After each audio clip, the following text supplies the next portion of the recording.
proposer le replay de nos webinaires sur l'espace tourisme MAS-CCI. Alors, pas toujours parce qu'on a des rendez-vous qui durent assez longtemps et parfois nos 2 heures de réunion sont trop lourdes et malheureusement, même avec les moyens techniques de CCI France, on n'arrive pas toujours à les mettre en ligne.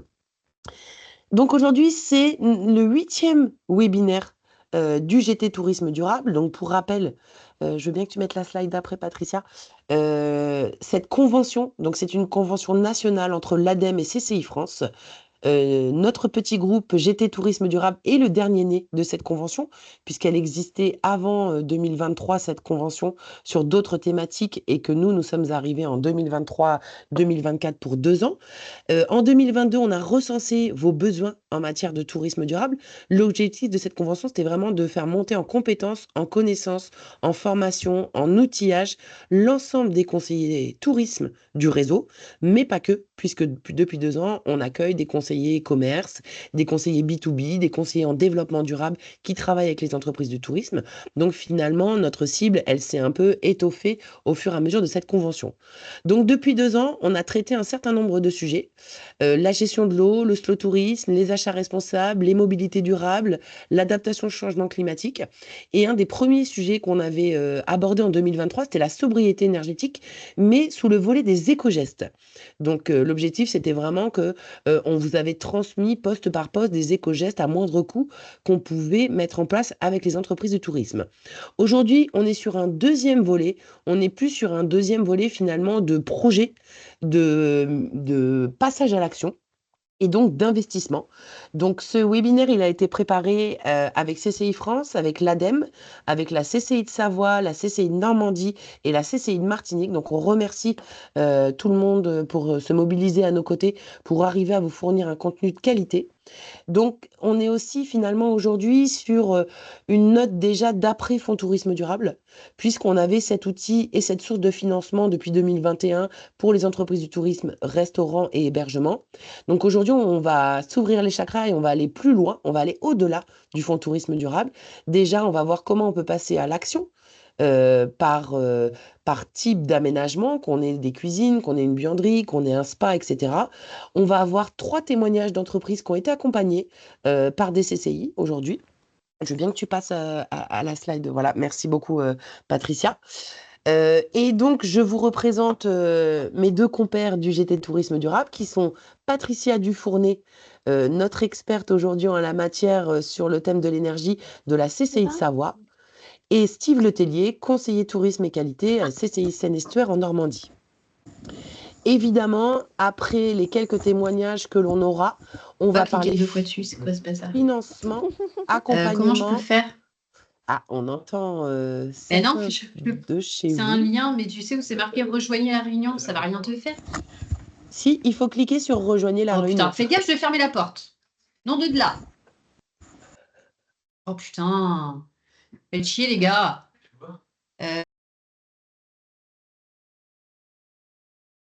Le micro est coupé.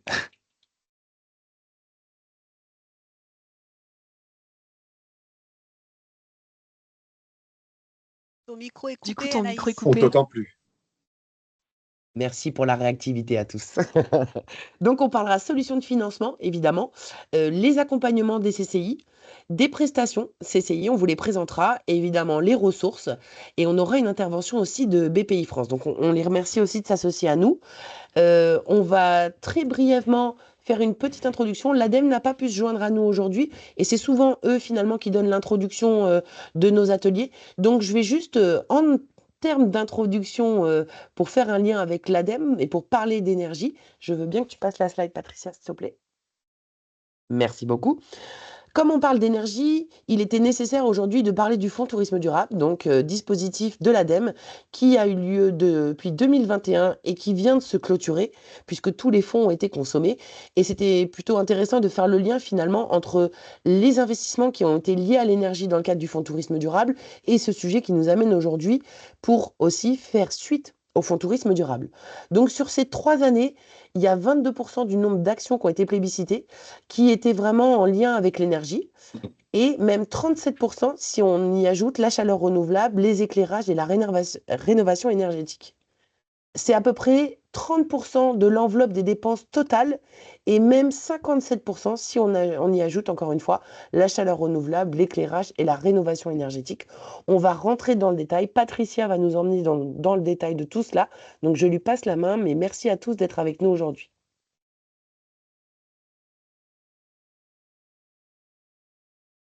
On t'entend pas, Patricia. Et juste un petit message pendant que Patricia rallume son micro. N'hésitez pas à laisser des messages dans la conversation. Si on peut y répondre tout de suite, on le fera. Et autrement, on le fera au fur et à mesure des interventions. Donc, n'hésitez pas. Donc, excusez-moi, je reprends. Donc, je vais vous présenter aujourd'hui différentes actions qui peuvent être mises en œuvre pour justement maîtriser sa consommation énergétique au sein d'un établissement, aussi bien restaurant, hôtellerie, même les campings. Après une brève introduction, je ne vais pas m'étendre sur tous les chiffres que je pense que vous avez déjà vus, qu'on entend un petit peu partout. Donc, le secteur touristique représenterait à peu près 11% des émissions de gaz à effet de serre, alors qu'il ne représente que 7,2% du PIB. Sur ces consommations énergétiques, on voit, donc si on revient sur les consommations énergétiques, on voit que le tertiaire représente à peu près 17%, sachant que le tertiaire, il n'y a pas que les hébergements et restaurateurs qui sont dans ce secteur tertiaire. Mais voilà, ça donne une petite idée en fait de l'échelle des consommations énergétiques du secteur du CHR. Alors, deux, trois petits chiffres encore. En 2018, les consommations d'énergie des filières hébergement et restauration représentaient à peu près 21 000 gigawattheures. Alors, qu'est-ce qu'un gigawattheure? En fait, c'est un kilowattheure avec 6 zéros derrière. Si vous voulez, c'est 1 kilowattheure, donc multiplié par 1 million. Donc, en 2018, pardon, cette consommation était autour de 21 000 gigawattheures. On constate que 4 ans après, en 2022, cette consommation d'énergie a déjà diminué. Donc, c'est une tendance générale sur la diminution de la consommation d'énergie dans ce secteur, bien que là, elle ait été quand même fortement impactée par la crise Covid et par juste aussi le coût de l'énergie qui a fortement augmenté. Donc, par nécessité, les hébergeurs et restaurateurs ont dû faire de la maîtrise d'énergie. Voilà, en 2022, nous sommes donc à moins de 20 000 gigawattheures de consommation d'énergie sur ce secteur. Alors, ce qui est paradoxal, c'est que le secteur de l'hôtellerie, notamment, en fait, il est fortement impacté par le besoin de sa clientèle.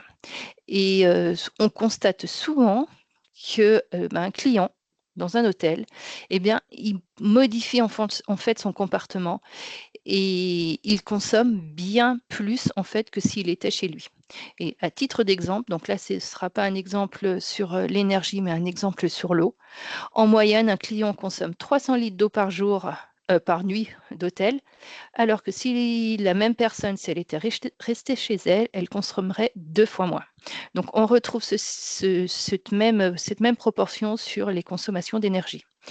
Donc, voilà. Donc, du coup, les consommations d'énergie d'un hôtel, d'un restaurant, dépendent vraiment en fait de l'usage de chaque client. Et il va falloir éduquer les clients, avoir de nouveaux modes de consommation. Et ça ne peut passer que par la sensibilisation de la clientèle. Mais d'un autre côté, on constate quand même qu'il y a de plus en plus de clients qui font attention à l'impact environnemental de leur séjour sur un hébergement touristique et ils vont être sensibles lorsque l'hébergeur va mettre en avant toutes les actions qu'il met en faveur de la protection de l'environnement. Alors, en plus de cette petite introduction, il y a des obligations et des réglementations qui sont régulièrement mises en place. L'objectif de ces réglementations et obligations, c'est vraiment de faire diminuer les consommations d'énergie du secteur. La réglementation actuelle, la plus prégnante aujourd'hui, c'est vraiment le décret tertiaire. Ce décret, alors qu'on appelle plutôt décret éco-énergie tertiaire, il s'applique en fait à tous les bâtiments tertiaires dès qu'il y a plus de 1000 m² de surface. Et il va imposer à tous ces bâtiments, donc ce n'est pas que hôtels, restaurants, mais c'est aussi le tertiaire, c'est même aussi des industriels qui ont des secteurs de bâtiments avec des bureaux, etc. À partir du moment où ils font plus de 1000 m², ils vont être dans l'obligation de faire des réductions de consommation d'énergie. À quel horizon? Eh ben, dès 2030, théoriquement, est demandé donc une consommation de moins 40% à l'horizon 2030, moins 40% par rapport à une année de référence qui a été prise entre 2010 et 2019. Et ensuite, on est à moins 50% en 2040 et moins 60% en 2050. Donc, c'est vraiment une forte réduction de consommation d'énergie qui est demandée.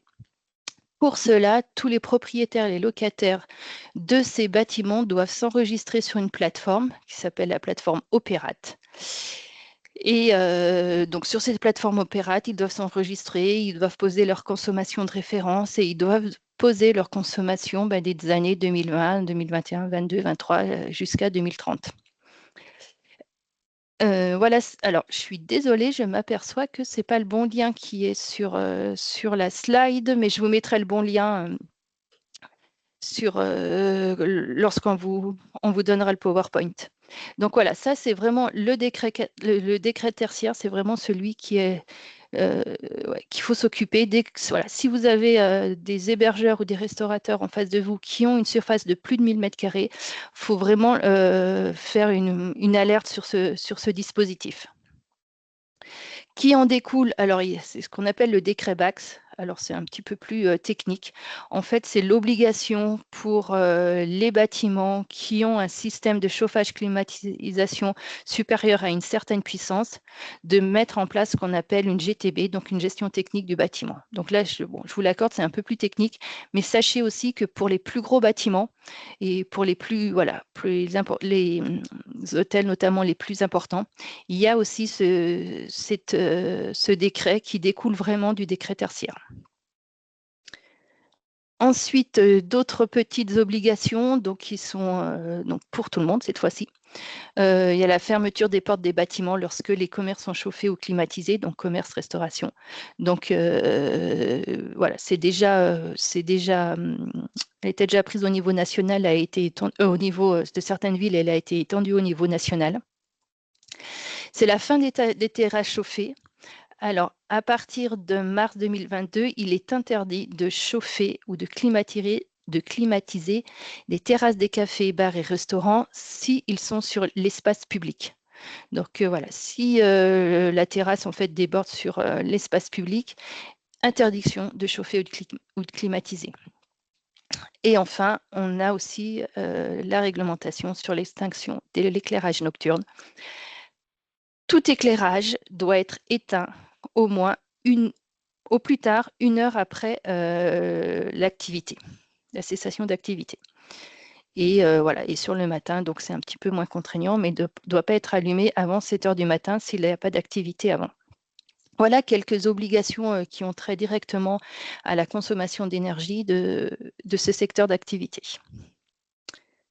Alors, une fois qu'on a ces décrets, une fois qu'on a un petit peu le contexte, comment on peut faire pour économiser l'énergie sur ce secteur?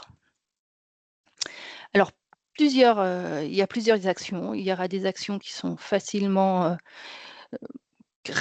et facilement mises en œuvre, qu'on appelle plus des gestes de bonne pratique. Ensuite, il y a des actions qui seront plus techniques, qui demanderont un investissement plus important. Donc, on aura des actions qui seront pour du court terme, du moyen terme, voire du long terme. Alors, on va essayer de passer en revue les principales actions pour les principaux types d'établissements.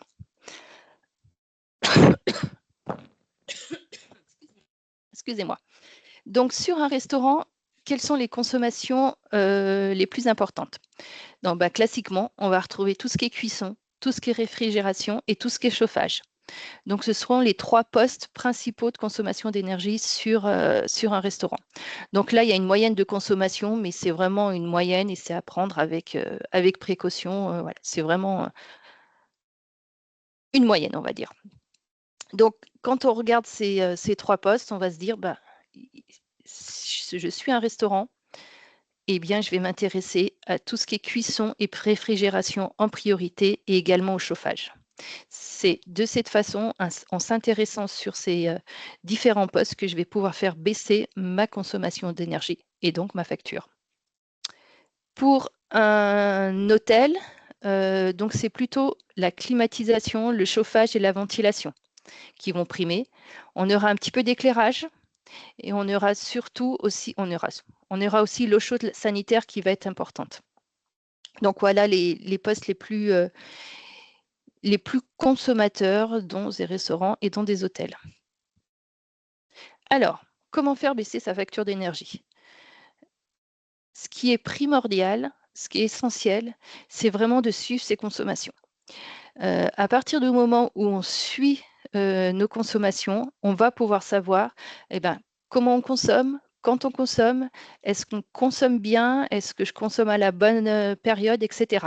Donc, c'est l'analyse de ces consommations, c'est vraiment très riche en informations et juste en commençant à analyser ces consommations, on peut commencer à gagner et à faire des économies d'énergie. Alors, plusieurs moyens de suivre ces consommations. Sur facture, où on a le relevé de consommation tous les mois, on peut savoir ce qu'on a consommé sur les différentes plages horaires. Pour les plus petits établissements avec des compteurs Linky, eh bien, les hébergements, ils peuvent créer leur espace client sur le site d'Enedis et ils ont en direct, en fait, pas vraiment en direct, mais ils ont très régulièrement, je crois que c'est toutes les heures, la consommation de leur établissement. Donc là aussi, ils peuvent regarder en fait ce qu'ils consomment, quand ils consomment. Ah ben là, j'ai consommé, mais pourquoi j'ai consommé? Est-ce que c'est normal, etc. Et après, pour les plus gros établissements, il y a ce qu'on appelle les courbes de charge, où toutes les 10 minutes, en fait, on a une information sur la puissance qu'on a appelée, donc sur la consommation de notre établissement. Et ces courbes de charge, pour les établissements un peu plus importants, est très riche en informations. Donc, un des conseils que je ferais, c'est vraiment de demander à ces établissements d'avoir accès à ces courbes de charge et demander à Enedis ces courbes de charge. Et à partir de là, ils pourront commencer à travailler sur de la maîtrise de la consommation. Pourquoi maîtriser sa consommation? Eh bien sûr, ça va en avoir un impact direct sur ses factures d'énergie, donc économie d'énergie. On va pouvoir détecter les anomalies de fonctionnement. Est-ce qu'il n'y a pas un équipement qui est resté en route alors que j'aurais pu l'éteindre? Est-ce qu'il n'y a pas une fuite est-ce qu'il n'y a pas une fuite? Alors, fuite d'énergie entre guillemets, ça reste sur des équipements en veille ou des équipements qui fonctionnent mal. On va pouvoir comparer aussi avec ses voisins. On va pouvoir aussi prioriser les actions. Ah, ben là, je m'aperçois que c'est quand c'est cet appareil qui fonctionne que je consomme énormément. Peut-être que je peux faire quelque chose en ce sens, le changer, le régler, etc. Et surtout, quand on analyse ces consommations, quand on suit ces consommations, on peut mesurer les impacts des actions qu'on a déjà mis en œuvre. Pardon. Et pour les très gros établissements, on peut même aller plus loin et aller vraiment sur de la certification ISO 50001. Mais du coup, là, il y a un zéro de trop, mais pardon. Mais là, voilà, c'est déjà sur des établissements qui sont d'une ampleur assez importante. Alors, je vais passer en revue quelques actions sur les différents types et sur les différents postes de consommation. C'est pas exhaustif, il y en a déjà quelques-unes. Alors vous verrez, des fois c'est de la sensibilisation de salariés, de pratiques, c'est des gestes, je dirais des bonnes pratiques, mais surtout ça va un petit peu plus loin et sur de l'installation d'équipements un peu plus performants, sur des actions autres que de la sensibilisation.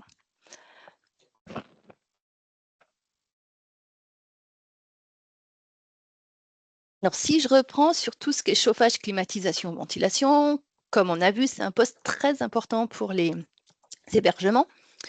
Alors, bien sûr, comme je vous ai dit, on va parler de sensibilisation, de l'occupation. Alors ça, c'est plutôt sensibilisation du salarié ou du gestionnaire de l'hôtel. C'est essayer de regrouper en fait les chambres sur un même espace. Comme ça évite de chauffer ou à température, je dirais, la plus forte, tout l'établissement. On peut faire un réduit du coup sur la partie qui est pas occupée.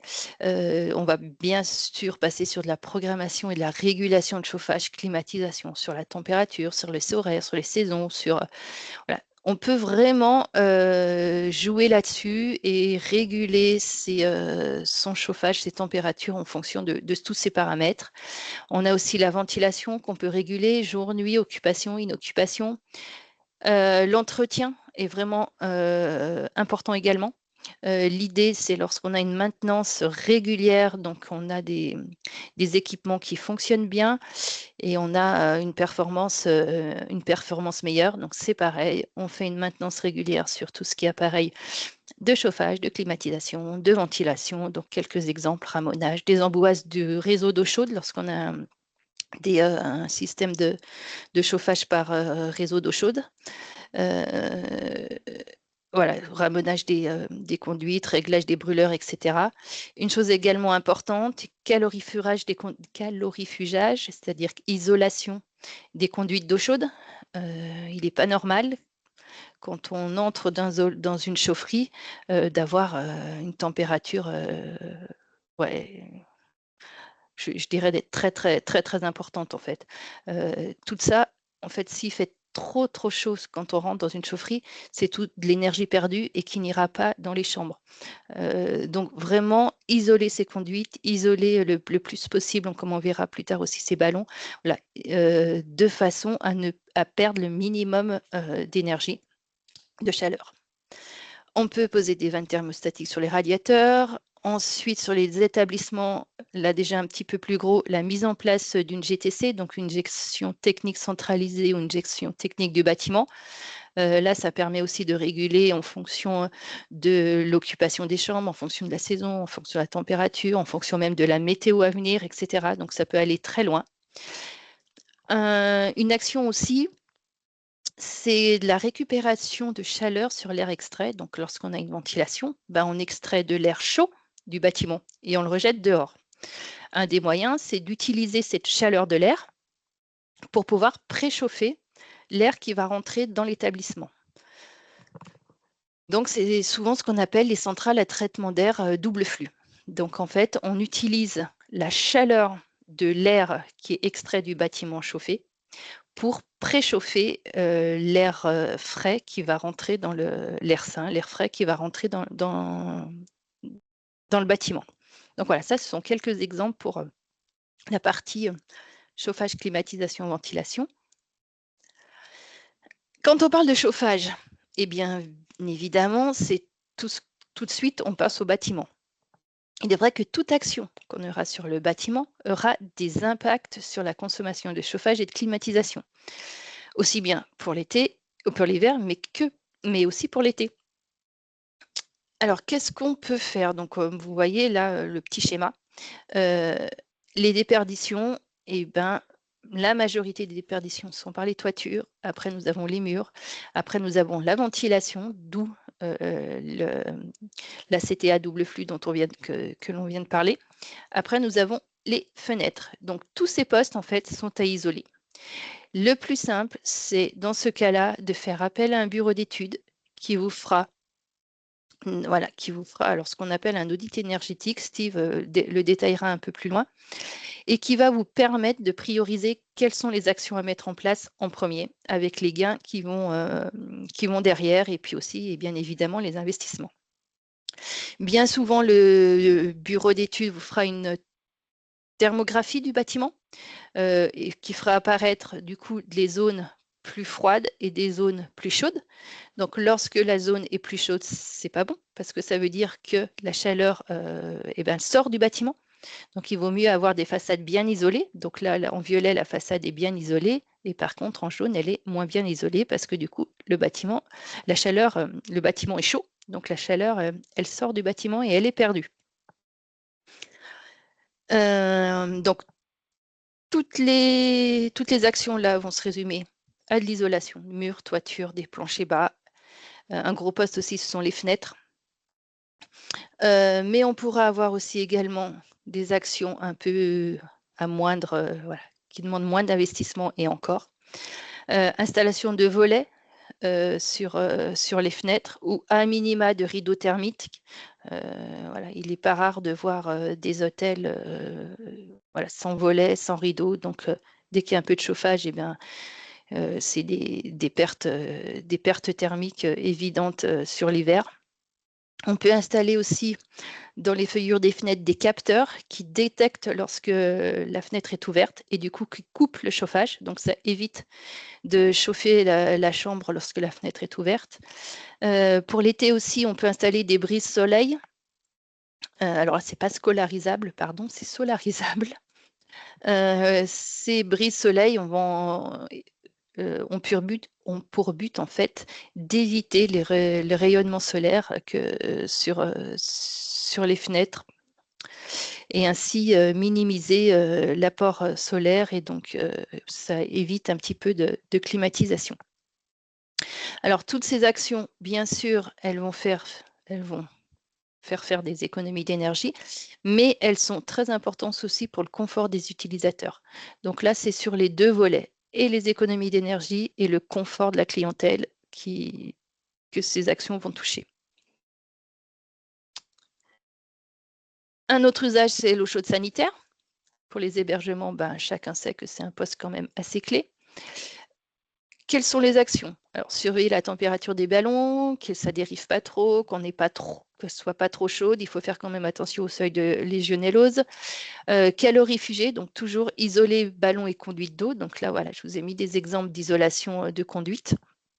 Détartrer assez régulièrement les ballons si on est dans des zones où l'eau est très calcaire.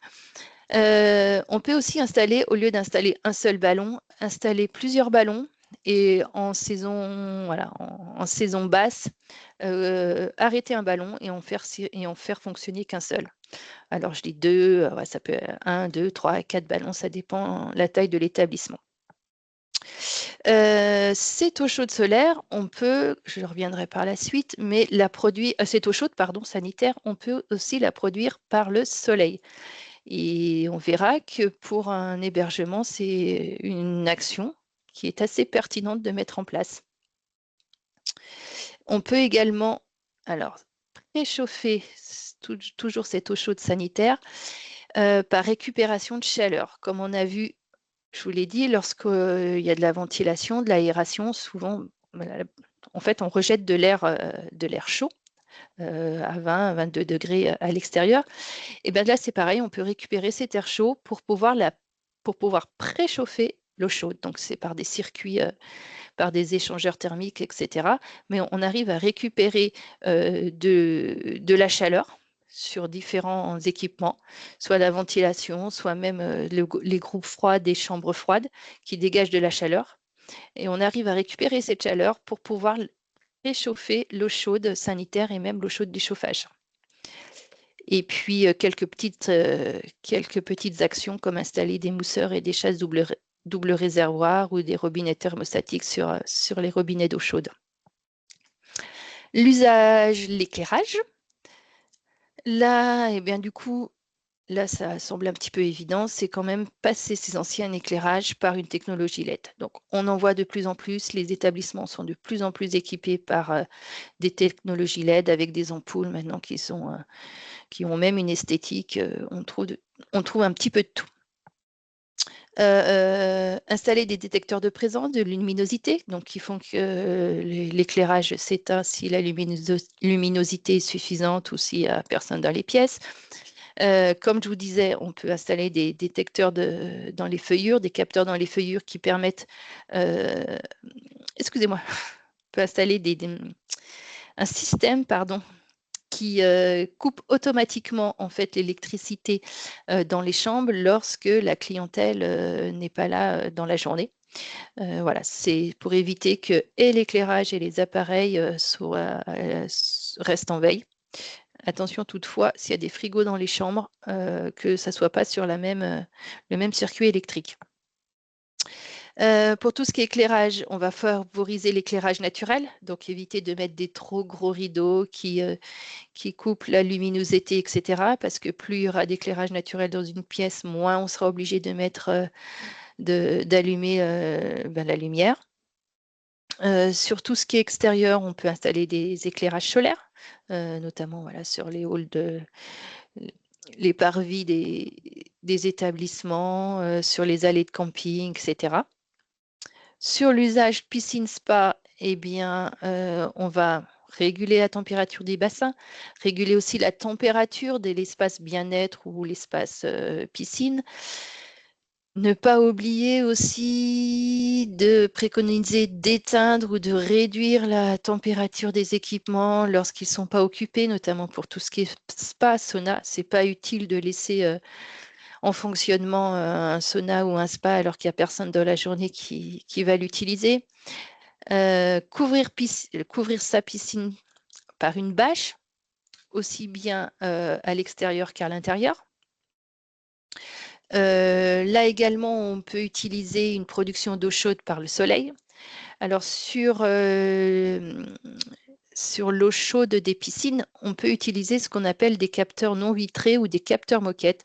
En fait, c'est comme un grand réseau de tuyaux d'eau, de tuyaux plastiques noirs en fait, qui sont étalés à côté de la piscine ou sur la toiture, c'est pour ça qu'on appelle capteur moquette, et qui vont directement, il y a de l'eau qui circule directement dans ces tuyaux et qui vont directement aller chauffer l'eau de la piscine. Voilà, ça c'est une production d'eau chaude solaire à moindre coût. Et pareil, on peut toujours utiliser en fait la récupération de chaleur sur les chambres froides, sur la ventilation, etc., toujours pour préchauffer ces eaux chaudes de piscine, de spa, etc. Si on s'intéresse un peu plus maintenant à l'usage cuisson, donc sur la restauration. Alors, quelques gestes de bonne pratique certainement que vous préconisez déjà. Donc, je ne vais pas vraiment tous les passer, mais entretenir vraiment régulièrement ces équipements, et bien distinguer les équipements de froid et de chaud et pas les mettre côte à côte. Après, vous pouvez préconiser de remplacer les feux de cuisson par des plaques à induction. Vous pouvez également, alors voilà, lors des changements de matériel ou d'équipement, préconiser des équipements performants. Certes, il y aura un surcoût par rapport à un équipement standard, mais ce surcoût va être vite rentabilisé sur la durée de vie de l'équipement. On considère qu'en moyenne, sur la durée de vie d'un équipement, 75% est dû à son fonctionnement et à l'énergie de son fonctionnement. Donc, c'est très vite rentabilisé. Et là, c'est pareil, sur certains appareils, type les fours, etc., on peut aussi récupérer de la chaleur pour préchauffer de l'eau chaude sanitaire, etc. Sur le froid, c'est pareil, on a toute une série de gestes de bonne pratique. Donc sur des équipements, je dirais, standards. Sur tout ce qui est chambre froide, veillez à bien décrasser les condenseurs et à bien les nettoyer. Sur la lumière, ne pas oublier d'éteindre la lumière dans les chambres froides. Donc en général, on essaye de la programmer sur l'ouverture de la porte. Un contrat de maintenance, c'est bien. Ça garde la performance optimale de tous ces équipements. Bien isoler ses parois de chambre froide, remplacer les vieux moteurs des appareils par des moteurs plus récents. C'est pareil, on peut également récupérer de la chaleur pour faire du préchauffage, car les groupes frigorifiques, en fait, au niveau des groupes frigorifiques, il y a un dégagement de chaleur. Et donc voilà, sur un nombre assez important de groupes frigorifiques, on peut arriver à récupérer de la chaleur pour préchauffer d'autres usages. La buanderie, c'est également des gestes de bonne pratique, donc que je vous laisserai découvrir. Hop. Alors, une fois qu'on a mis fait ces quelques actions, après on peut se demander mais comment je vais produire ma chaleur? Parce que dans un hôtel, en fortiori dans les hôtels, restaurants et plus particulièrement dans les hôtels, on a besoin, le plus gros besoin que nous avons, c'est un besoin de chaleur et non pas un besoin d'électricité, entre guillemets. Donc, cette chaleur, on peut la produire de différentes façons. Donc, on pourrait la produire par une chaufferie bois ou une chaufferie biomasse. Donc là, il y a quelques contraintes et quelques avantages. Les contraintes, notamment, c'est avoir de la place parce que ça prend un petit peu de place. Et il y a un investissement assez conséquent. Peut y avoir aussi de la production de chaleur et de rafraîchissement par de la géothermie. Et puis, comme je vous ai dit, par tout ce qui est récupération de chaleur à droite, à gauche. Et on peut, alors pour les établissements un peu plus importants, parce qu'il faut quand même du volume, on peut mettre en place un récupérateur de chaleur sur les eaux grises. Parce que les eaux grises, en fait, eh ben, elles sont chaudes. Elles sont 30, 40 degrés, ça dépend. Et on peut essayer de récupérer la chaleur, donc je ne dis pas les eaux grises, hein, mais vraiment la chaleur, donc en ayant un tourbillon de tuyaux autour de la canalisation des eaux grises. Et la chaleur qu'on va aller récupérer ici, on va pouvoir préchauffer son eau chaude sanitaire. Donc certes, ces productions d'énergie qu'on appelle les énergies renouvelables, le coût n'est pas, le coût est assez important. Il n'est pas neutre.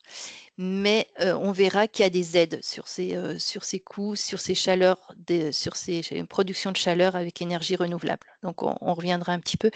Et sur certains projets, je dirais que c'est assez important et que ça permet vraiment de passer à l'action. J'ai mis aussi un petit peu en focus la production de chaleur par le soleil.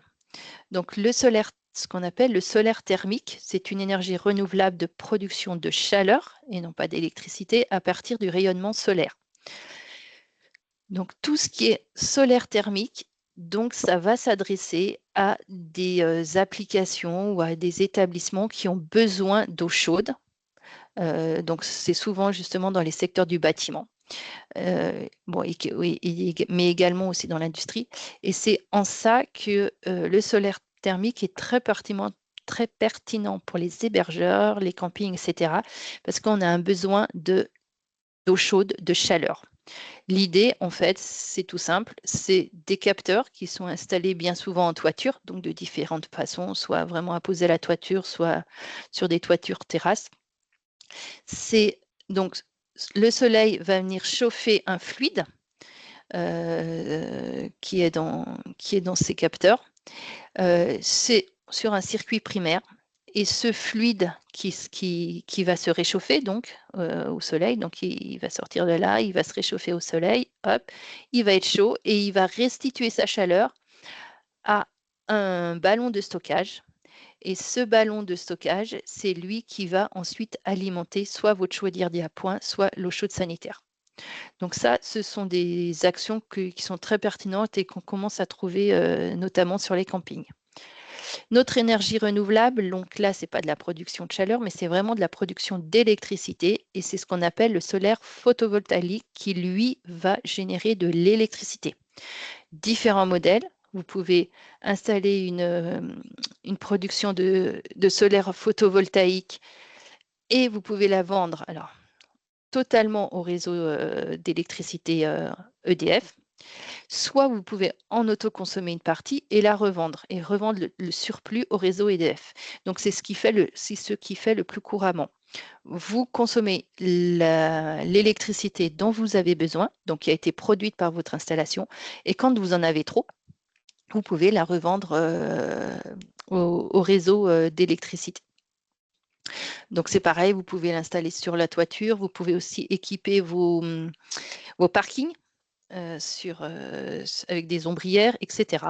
Vous pouvez soit posséder vous-même, disons, les établissements peuvent soit posséder eux-mêmes leur propre installation et investir dans leur propre installation. Dans ce cas-là, ils gardent le bénéfice de leurs revenus qui est généré par l'installation, soit alors passer par des tiers investisseurs et quelquefois, là, il y a de la location de toiture, etc. Donc, vous allez toutes retrouver les informations sur les sites que je vous ai mis. Et l'idée, en fait, c'est voilà, là, vous avez la consommation de l'établissement qui est en orange, la production d'énergie solaire qui est en bleu. Et on voit bien que là, on va produire, dans ce cas-là, plus que ce dont on a besoin. Donc, on va autoconsommer la partie dont on a besoin. Et toutes ces parties, on va pouvoir la revendre au réseau et ça va générer, donc, du coup, un bénéfice. Voilà pour cette partie d'action. Donc voilà, elle n'est pas exhaustive, mais c'est déjà une bonne piste. Une bonne piste. Je me permets Et 2 petites questions, Patricia, du oui, coup? il n'y a pas de souci. Alors, J'écoute. on va voir si on est en mesure d'y répondre. Oriane nous demande, concernant les réfrigérateurs, est-ce Oui. qu'il y a une temporalité qui nous incite à un changement de matériel quand il est trop vieux? Tu vois, elle indique, par exemple, entre 15 et 20 ans.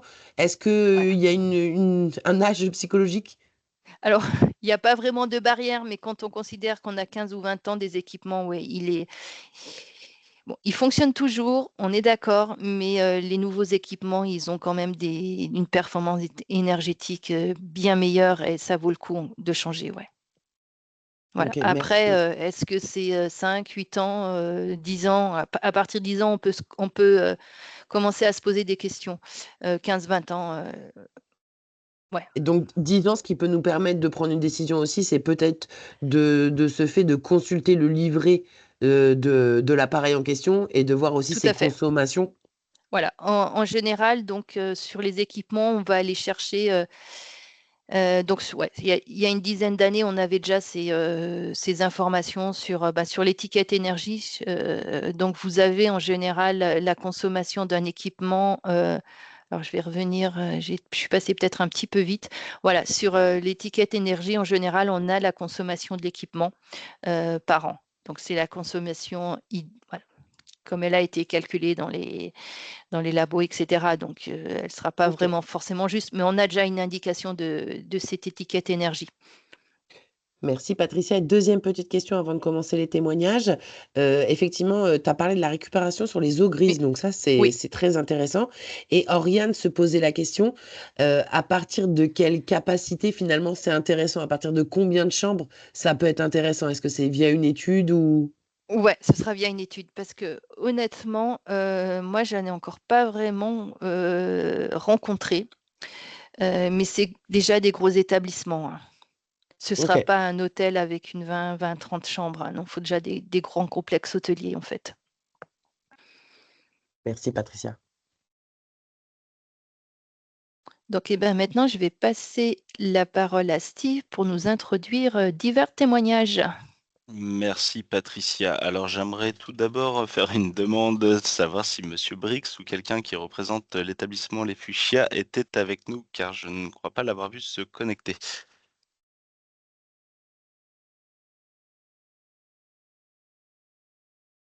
Bien. Donc, nous devions de base avoir 3 témoignages, donc de retour d'expérience, trois belles initiatives en plus, dont l'hôtel des Fuchsias dans la Manche. Je propose qu'on le reclasse en dernière position. Nous verrons si Monsieur Brix ou quelqu'un de l'établissement pourra nous rejoindre.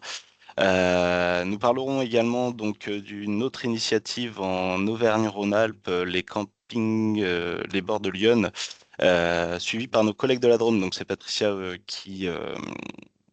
qui nous exposera aussi leurs initiatives et nous voyagerons après avec nos collègues de la Martinique, donc Alexia et Rodrigue, sur un établissement, enfin des établissements pour le coup, des logements, gîtes, si j'ai bien compris, la Perle du Cap. Mais ils nous expliqueront plus en détail tout cela. Patricia, je te Do- repasse la main. Je Ah me ouais, permets de revenir vers toi si Monsieur il n'y Brix a pas de souci. me donne des nouvelles. Merci. Voilà, c'est juste donc un petit retour d'expérience qui sera très rapide, mais ça tombe très bien. Du coup, ça va enchaîner avec ce que je disais. C'est un camping municipal, un petit camping d'une 60aine d'emplacements qui est dans la Drôme, dans le Vercors. Voilà, 60 emplacements, 7 chalets, avec un équipement classique de camping, avec une petite épicerie, un petit snack, avec des vélos électriques. Donc, donc, ce camping est géré par Madame Mélanie Thon, qui a repris le camping il y a un peu moins d'un an. Et à la reprise de ce camping, en fait, elle a voulu mettre en place plein de choses parce qu'elle est très, très tournée sur justement l'impact. Voilà, elle voulait avoir le minimum d'impact pour ce camping. Donc, elle est très engagée déjà sur tout ce qui est valorisation des déchets, protection de la faune, de la flore, parce qu'elle a un partenariat pardon, avec la Ligue de protection des oiseaux. Elle a un jardin potager, voilà, elle a mis aussi un poulailler pour avoir des poules et des œufs frais, etc. Donc elle est vraiment, voilà, c'est vraiment elle est vraiment là-dedans en fait pour gérer son camping. Et à la reprise de son camping, elle s'est aperçue qu'en fait, il y avait une installation d'eau chaude sanitaire, de solaire d'eau chaude sanitaire, qui était là, mais que le gérant précédent, en fait, n'avait pas utilisé. Donc, cette installation elle ne marchait pas, elle ne fonctionnait pas, elle n'était pas branchée. Et c'est une des premières choses qu'elle a fait en arrivant à ce camping, c'est remettre cette installation en ordre de marche. Donc, c'est une installation, comme vous voyez, voilà, c'est 4 panneaux solaires qui sont installés au-dessus de son bloc sanitaire. Et bien, ça a fonctionné plus que ce qu'elle ne le pensait. Du coup, dès qu'elle a remis en route cette installation, donc elle n'a plus jamais rééteint cette installation. Ça lui a produit de l'eau chaude suffisante, même elle avait certaines périodes du surplus d'eau chaude. Donc voilà, pour toute sa saison, elle a eu assez d'eau chaude qui a été produite par le soleil.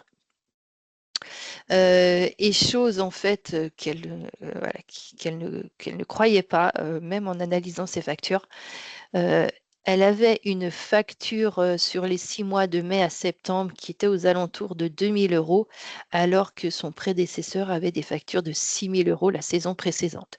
Et tout ça, en plus, elle avait intégré des bornes électriques pour recharger des vélos, elle avait intégré un petit snack que le prédécesseur n'avait plus. Donc voilà, en fait, donc juste la remise en ordre de marche de son installation photovoltaïque, de son installation solaire thermique, pardon, lui a permis de faire d'énormes économies sur sa facture électrique. Donc voilà, elle était même abasourdie par le gain qu'elle avait fait cet été dernier. Bon, ce n'était pas les seules actions qu'elle avait pu mettre en place. Elle avait également fait des actions sur l'éclairage, puisqu'elle avait installé tous ces espaces avec de l'éclairage LED. Elle avait remis à neuf ses réfrigérateurs, son four, etc. Et bien, qu'est-ce qu'elle a fait avec le gain sur les factures? Donc, comme on a vu, c'était un gain considérable. Ce gain sur les factures va lui permettre de réinvestir et de continuer ses actions. Et elle a pour projet, alors, d'installer des compteurs individuels d'électricité sur chaque chalet. L'idée, c'est de faire payer au plus juste à chaque client, de faire payer au plus juste sa part électricité. Et voilà, pour elle, c'est une manière de sensibiliser sa clientèle aux efforts d'économie d'énergie. Elle a aussi des projets d'isoler les chalets, d'installer du solaire thermique maintenant sur chaque chalet. Voilà, elle a installé sur le bloc sanitaire, mais maintenant elle veut les installer sur les différents chalets. Pardon. Et dans un second temps, installer une production de solaire photovoltaïque, donc pour alimenter en électricité son camping. Voilà, c'était juste un témoignage très rapide sur, comme je vous ai dit, sur la pertinence de mettre du solaire photovoltaïque pour des besoins d'eau chaude sanitaire. Donc, je vais laisser la main maintenant, je pense, à nos amis de Martinique. Oui, bonjour à tous. Bonjour de la Martinique, bonjour ensoleillé. Bonjour Alexia. Du coup, on va présenter l'entreprise La Perle du Cap, qui est une petite entreprise basée à Casse-Pilote, donc sur la côte nord Caraïbe de l'île, qui a été créée en 2017 avec une mise en activité en 2022. Donc, c'est une activité de location saisonnière. Le gérant, Monsieur Chanteur Rudy, est un chef d'entreprise qui était déjà assez sensible sur la question de l'environnement et dès la création de ces unités d'hébergement, avait déjà pensé à mettre en place des actions, notamment sur l'énergie, mais aussi sur la gestion de l'eau. Donc, une petite présentation des hébergements. Donc, qui représente 3 bungalows de type F4 et 2 appartements de type F1. Donc, c'est un établissement aussi qui se veut proposer un service de qualité à sa clientèle. Et pour cela, s'est engagé sur Clé Vacances, hein, qui a déjà 3 étoiles sur ce label en matière de niveau de service. Donc ensuite, avant de commencer sur les investissements dont a fait l'objet l'entreprise, un petit récapitulatif rapide de l'accompagnement. On peut passer sur la slide suivante du coup. Que propose la CCI Martinique dans le cadre du sujet qui nous intéresse aujourd'hui.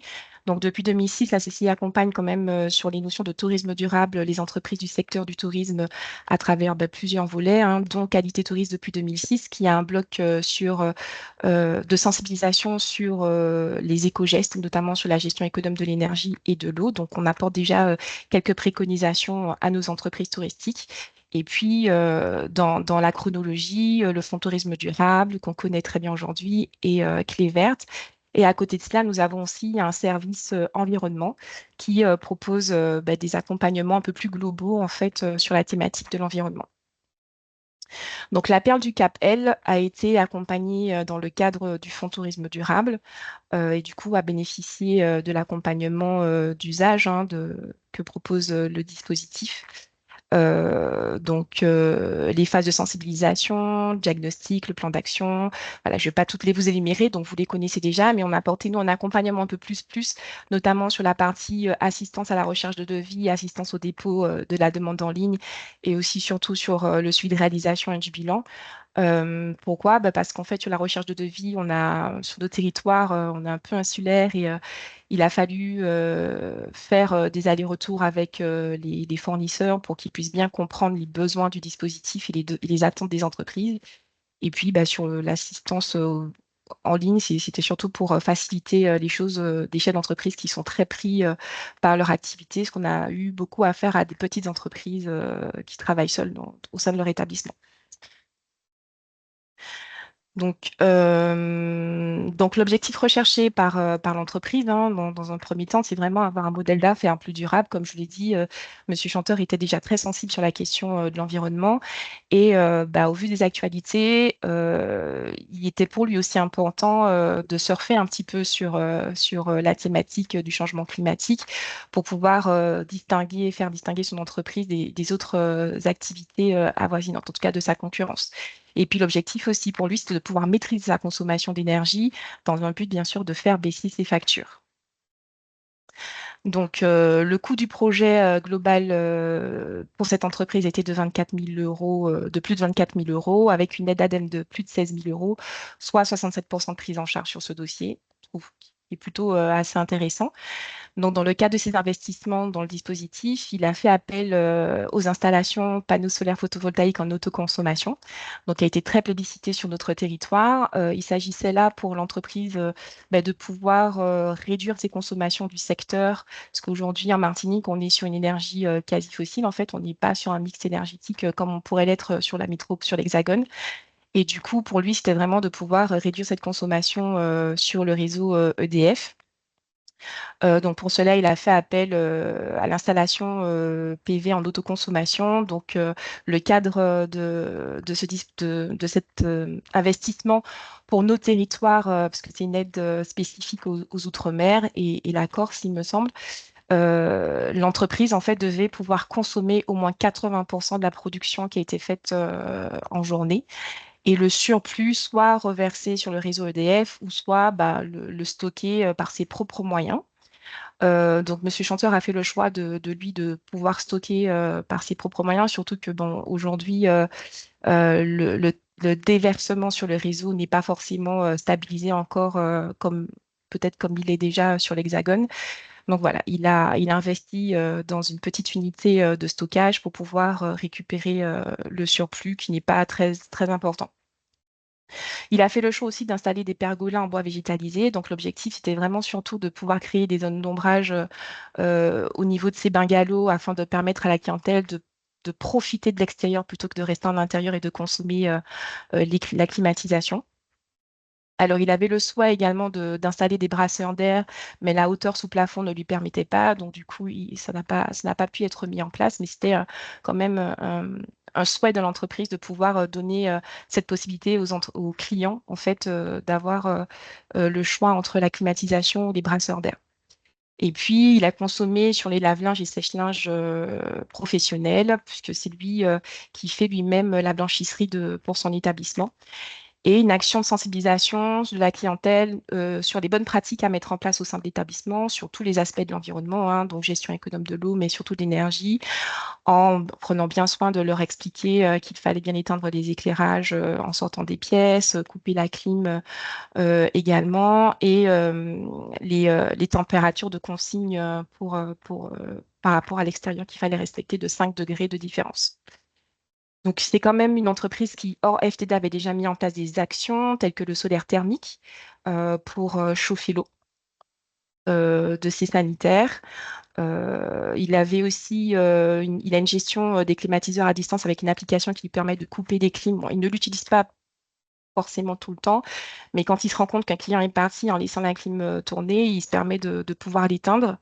Et puis, tous ces espaces sont équipés d'éclairage LED ou solaire et de climatiseurs AA+, ainsi que d'équipements ménagers, donc lave-vaisselle, réfrigérateur de classe performante. Il est aussi équipé de bâches de nuit car ses piscines et bacs à planches sont chauffés à l'aide d'une pompe à chaleur.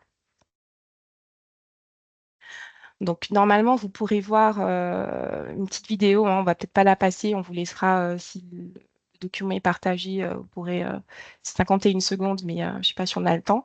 Mais ça vous permettra de voir un petit peu les installations sur les panneaux solaires, sur le solaire thermique et les pergolas de l'entreprise. Patricia, on peut Et peut-être mettre rapidement, c'est vrai qu'elle est très très courte la vidéo. ouais, 51 secondes, ouais. Faut que tu Voilà, super. On n'a pas le son, mince.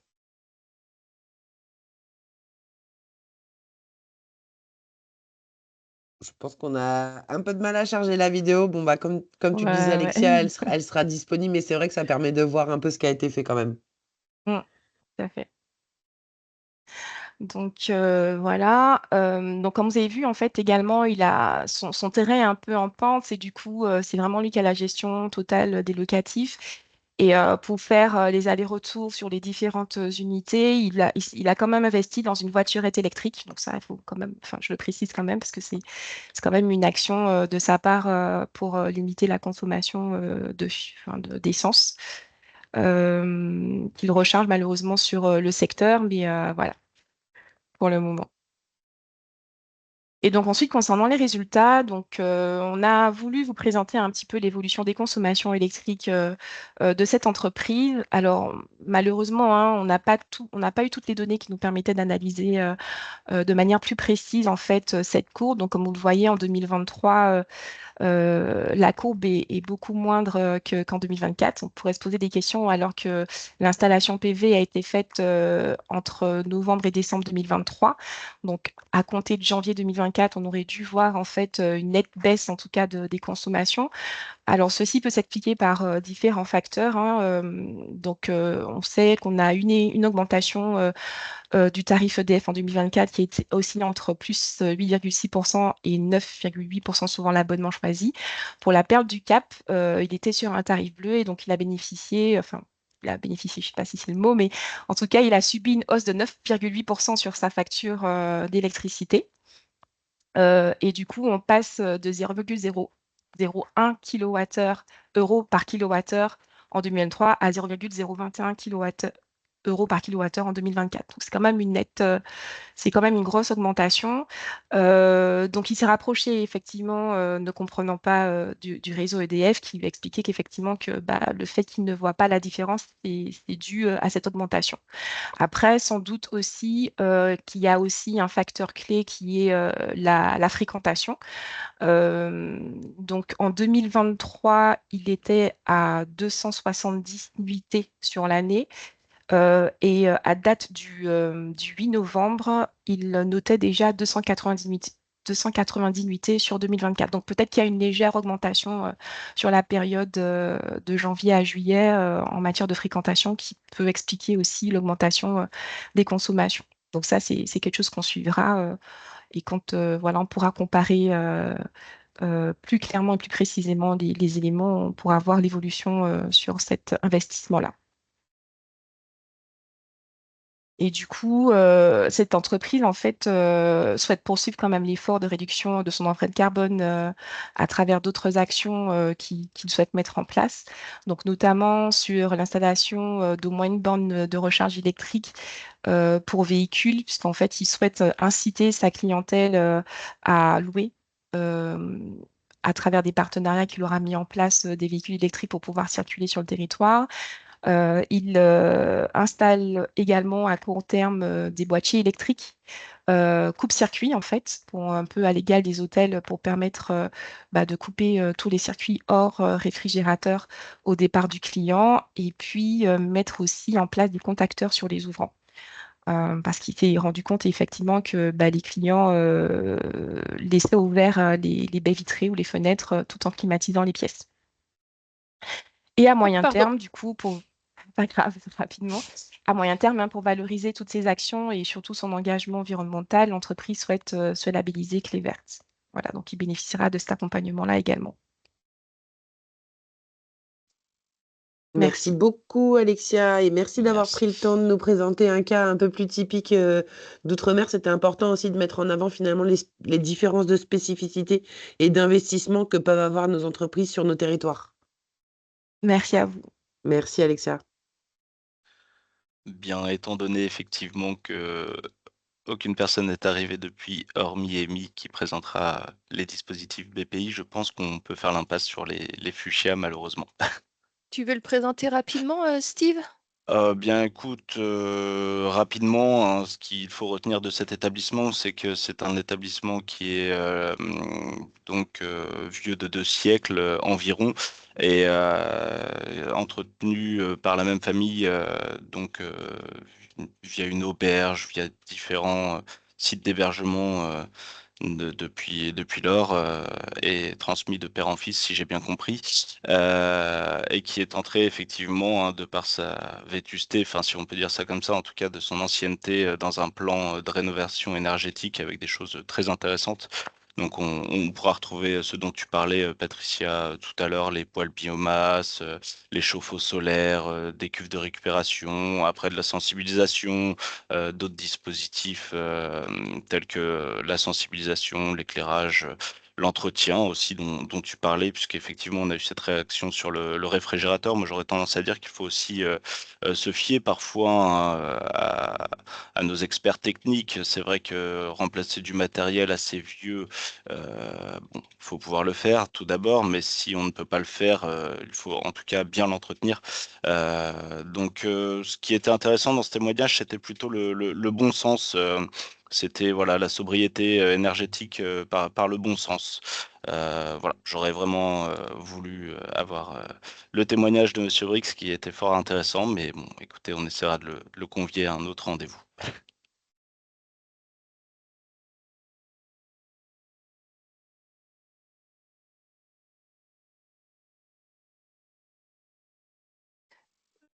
Donc, je vais juste reprendre la main quelques petites secondes, voilà, maintenant pour vous présenter quelques solutions de financement possibles pour toutes ces actions et quelles sont les aides, quels sont les accompagnements qu'un établissement peut bénéficier pour passer à l'acte. Hop, donc tout de suite, donc voilà, on va avoir le témoignage de BPI qui va nous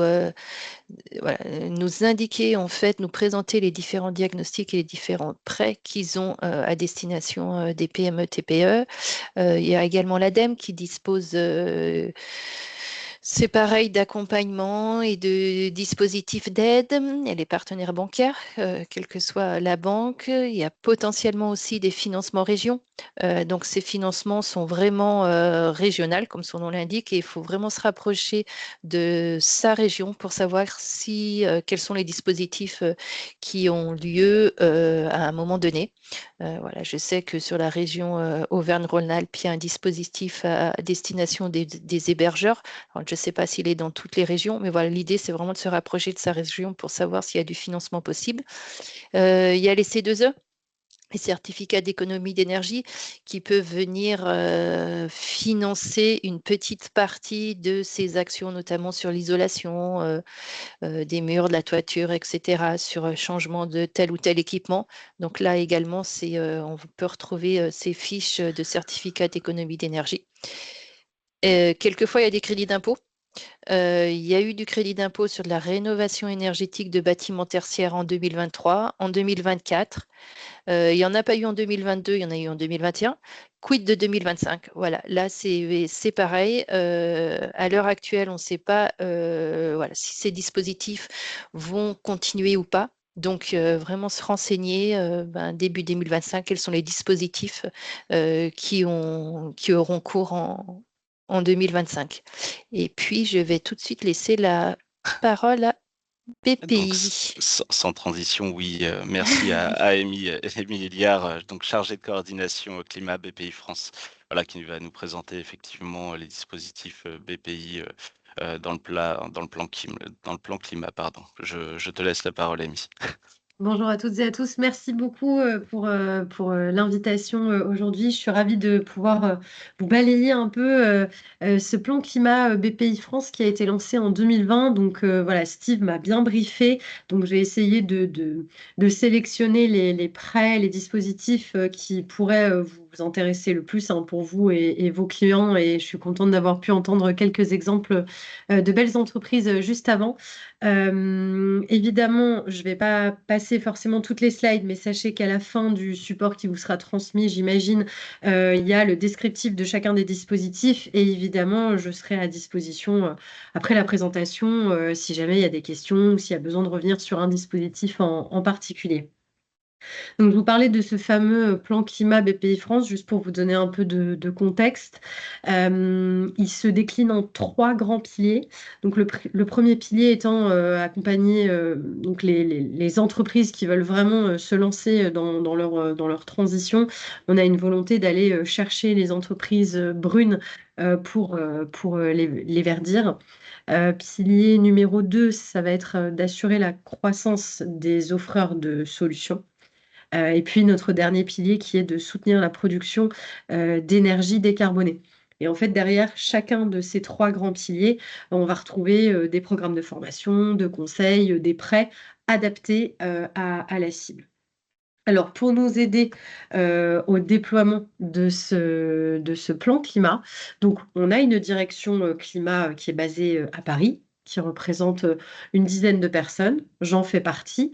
Et moi, mon rôle, c'est entre autres d'accompagner un certain nombre de directions chez BPI France pour les épauler sur tous les sujets en lien avec le climat au sens très large. Donc, ça peut être quand on construit un nouveau dispositif vert, améliorer l'existant, embarquer les équipes, proposer des formations. Ça, c'est vraiment notre rôle à Paris, en centrale. Mais comment est-ce qu'on fait pour accompagner nos entreprises et nos équipes BPI France en local? Pour ce faire, on a des chargés de coordination climat dans toutes les directions régionales de BPI France. Donc ça, c'est une slide qui est assez précieuse. C'est vrai qu'on la pousse toujours à nos clients pour qu'ils puissent vraiment avoir le référent climat qui est dans leur région et qui peut répondre à toutes leurs questions et les accompagner au mieux. Voilà, donc je vous avais intégré cette map-là. Donc on va surtout parler du premier pilier, assurer, la croissance des entreprises en transition parce que je pense que c'est ce qu'il y a de plus adapté pour le type de client que vous accompagnez et si on peut juste passer à la slide, suivante, s'il vous plaît, je vais passer celle-là. Merci beaucoup. Alors ce continuum, fait un peu peur, donc je vais pas balayer, tous les dispositifs, mais en fait, on a 2 continuums. On a un continuum, donc c'est celui que vous voyez affiché à l'écran, qui balaye tous nos dispositifs d'accompagnement. Donc, c'est tout ce qui va aller au-delà de l'aspect financier. Et ensuite, on verra tout à l'heure notre continuum de financement qui regroupe l'ensemble de nos prêts. Alors, sur ce continuum d'accompagnement, si on va de gauche à droite, l'objectif, c'est vraiment d'accompagner l'évolution de l'entreprise dans sa transition. Donc, sur la partie se former, on va être sur des formats plutôt light, avec un test, le climatomètre, qui est un test d'autopositionnement. Ça prend un quart d'heure, c'est gratuit, c'est en ligne, c'est accessible à tous. On a aussi des modules e-learning, donc sur BPI France Université. Donc pareil, c'est vraiment des modules qui sont gratuits et ouverts à tous, qui sont pensés pour les dirigeants d'entreprise. Et on a un e-parcours climat qui représente à peu près 20 heures de formation. Et ensuite, on va commencer à rentrer dans des séminaires climat en présentiel sur 1 à 2 jours. Donc ça, c'est pour se mettre un peu en jambes. Et ensuite, on va avoir tout ce qui est diagnostic.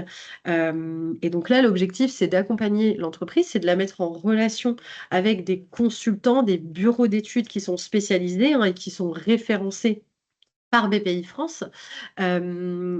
Et donc, on a des diagnostics de toute nature pour couvrir un certain nombre de sujets. Vous le voyez, là, il y en a 5 ou 6 qui sont affichés. Je vais vous parler un peu plus en détail du diag Ecoflux et du diag Perfimo parce que je pense que ça peut répondre aux besoins de sobriété énergétique dont Steve m'avait parlé. Pour vous parler du diag Ecoflux. Donc, ce diag-là, c'est un diag qui est financé par l'ADEME et opéré par BPI France, à titre d'information, depuis 2020.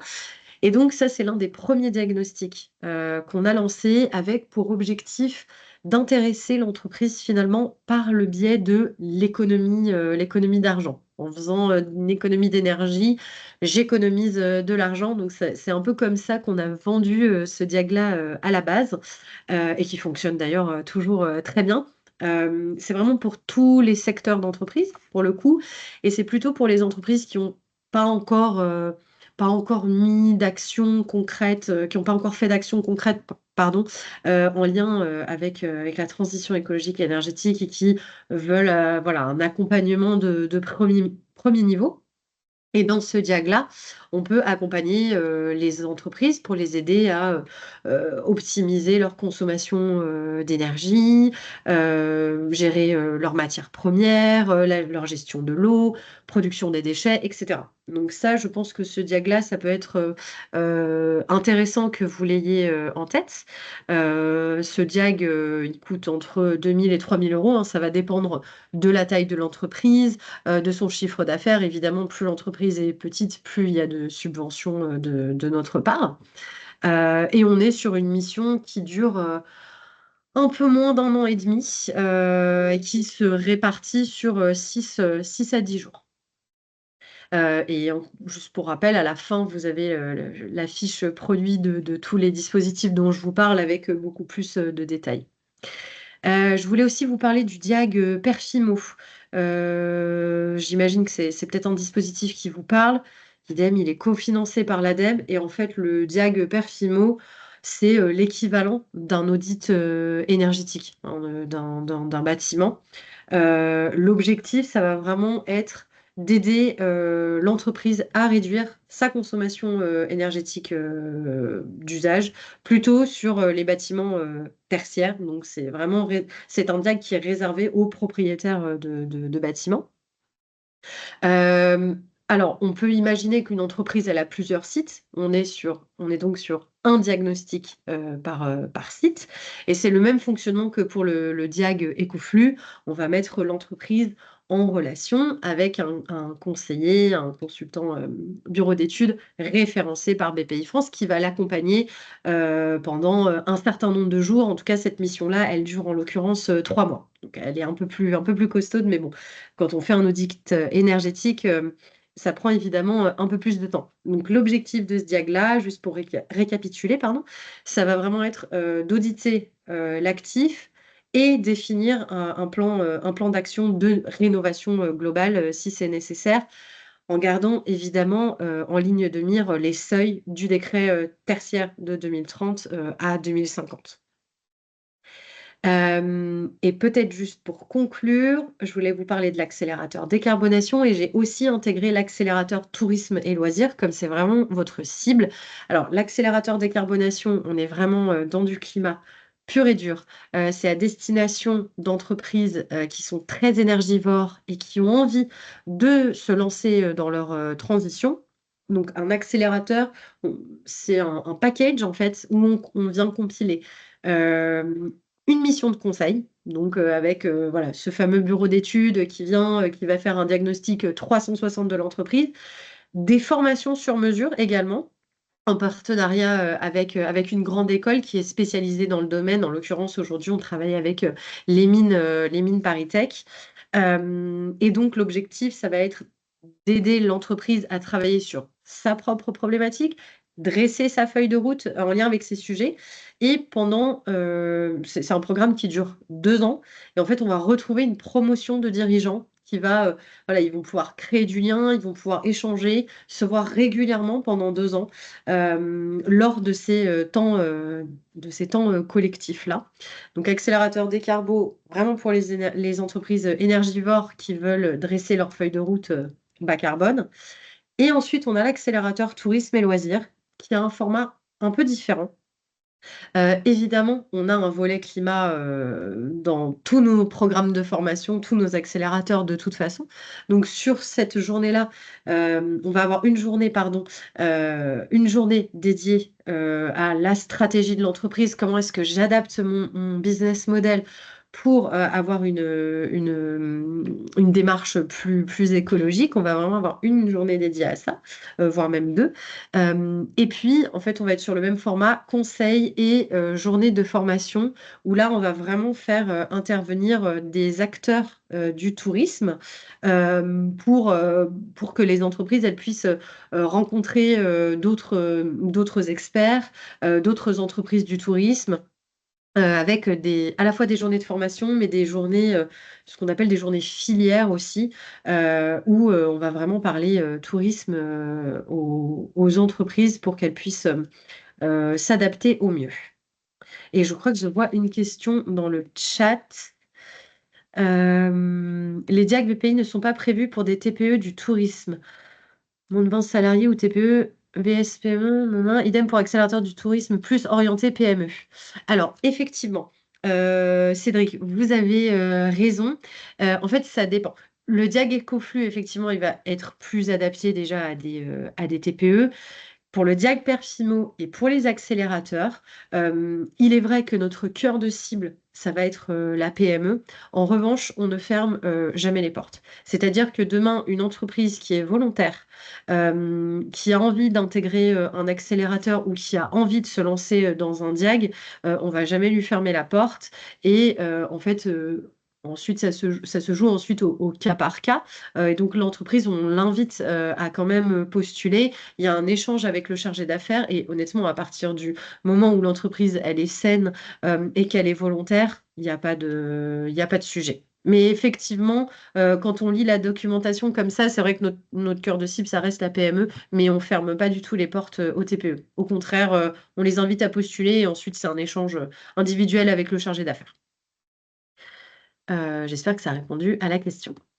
Je vous propose peut-être qu'on passe, parfait, merci beaucoup, donc à notre continuum de financement. Donc, on a des prêts sans garantie pour les TPE-PME, des prêts régionaux aussi, et puis des prêts sans garantie pour les PME ETI. Alors, idem. J'ai un peu relevé les prêts qui pourraient vous intéresser le plus. Donc, on a pour commencer le prêt économie d'énergie. Alors, pour le coup, ce prêt-là, il est vraiment à destination des TPE, PME qui ont plus de 3 ans d'existence. Mais quand même, on inclut évidemment les TPE plutôt du secteur industrie et tertiaire, pardon. Et derrière ce prêt-là, on va venir financer des biens matériels, immatériels à faible valeur de gage. On peut aussi financer un peu de BFR. On peut cumuler ce prêt économie d'énergie avec notre prêt vert, dont je vais vous parler juste après. C'est une possibilité aussi. Et ce prêt économie d'énergie, finalement, il s'articule bien avec le diag Ecoflux dont je vous parlais tout à l'heure. Le prêt économie d'énergie, il va vraiment pouvoir financer tout ce qui va être aide à l'optimisation de consommation d'énergie, matières premières, gestion de l'eau, production des déchets, etc. Ça va vraiment répondre au plan d'action qui a été établi dans le diag Ecoflux. Et donc effectivement, dans ce prêt économie d'énergie, on va venir financer beaucoup d'éclairage LED, par exemple, des fenêtres, des travaux d'isolation, des systèmes de récupération de chaleur, etc. Et puis, alors, on a le prêt Action Climat qui est un peu plus. Alors, enfin, il est un peu plus petit, mais il s'adresse aussi à des TPE, donc ça peut vous intéresser. Pour le coup, c'est un prêt qui est 100% digital. C'est-à-dire que, voilà, c'est un prêt qui va jusqu'à 75 000 euros, qui s'adresse à des entreprises de moins de 50 salariés, donc peut-être que ça vous parle plus. Et en fait, c'est une souscription, pardon, qui est faite à 100% en ligne. Donc, vous vous en doutez, on est pareil sur du financement d'immatériel, de biens à faible valeur de gage, pour le coup. C'est un prêt qui est moins conséquent que le prêt économie d'énergie, mais quand même, voilà, il va de 10 000 à 75 000 euros et l'entreprise est tout à fait autonome sur notre plateforme pour faire cette demande de prêt-là. Donc, c'est aussi un dispositif où ça va vite. C'est un quart d'heure sur la plateforme et l'entreprise sait si elle peut être éligible ou pas. Donc ça peut être intéressant à avoir en tête également. Et pour finir, je voulais vous parler de notre prêt vert qui, pour le coup, est beaucoup plus généraliste, mais justement, il englobe pas mal de types de financement en lien avec la transition, qui s'adresse donc à des TPE, PME, ETI. Donc, c'est vraiment la même cible que le prêt économie d'énergie. Et donc, on va venir financer des projets de transition au sens large, immatériel, à faible valeur de gage, comme des panneaux photovoltaïques, par exemple, pour vous donner un exemple. Et là, on est sur un prêt qui est quand même beaucoup plus conséquent, où on peut aller jusqu'à 5 millions d'euros de prêt. S'il n'y a pas de questions, on peut passer à la suite. Pour finir sur ces solutions de financement, je voulais revenir sur le financement de l'immobilier qui peut également vous intéresser. Donc là, c'est beaucoup plus large, c'est pour tous les types d'entreprises. Le coût, c'est selon le montant du projet. La durée, c'est selon le projet et le profil de l'entreprise. Donc, ça peut paraître un peu flou, mais c'est vraiment une offre qui va être personnalisée aux besoins de l'entreprise et qui permet en parallèle de répondre aux exigences du décret tertiaire dont on parlait tout à l'heure. Et donc, ce financement-là va vraiment venir financer des travaux de rénovation énergétique des bâtiments, acquérir aussi des bâtiments déjà existants et voire même construire des bâtiments neufs aux meilleures normes environnementales. Donc ça aussi, en fait, tous les liens sont, juste pour info, tous les liens sont cliquables. Donc quand vous recevrez le support, vous serez renvoyé vers la page BPI France qui détaille un peu ce fameux financement de l'immobilier qui peut vous intéresser, je pense. Et on peut passer à la suite. Merci beaucoup.